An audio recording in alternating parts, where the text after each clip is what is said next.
So my name is Gabriela Romero Uribe. I'm an associate professor here at UTSA in the Department of Biomedical Engineering and Chemical Engineering. Welcome to my lab. The name of my lab is Macromolecular Biointerfaces.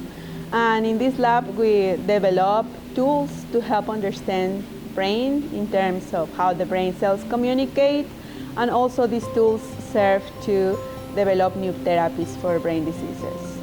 What this means is, I always do this analogy. Let's see if it's good. So the brain communicates with each other with cells. And those cells in your brain are like a Christmas tree. So imagine that a Christmas tree has these little lights. And each of these lights is a cell in the brain.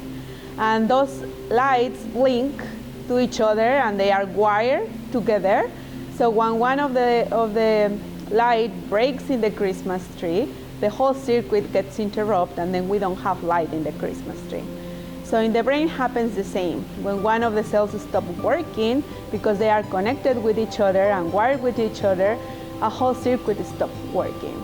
So what we do is try to develop new tools that can help us to restart that circuit.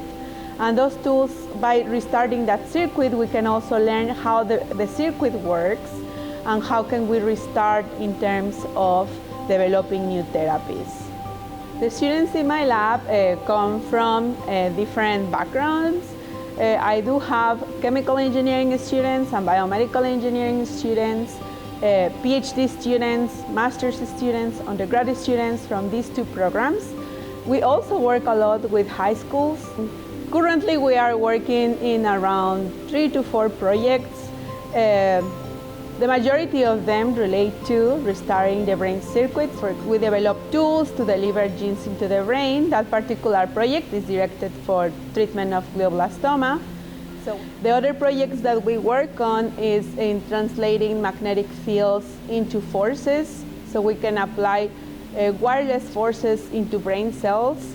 And for that particular project, we are emphasizing in anxiety-related disorders, particularly in auditory anxiety, which is experienced by a lot of veterans. Other projects that we work on is delivering chemicals into the brain in a wireless mode as well, like for the treatment of Parkinson's disease or for chronic pain as well. So bioelectronic medicine is a new area of medicine that is emerging.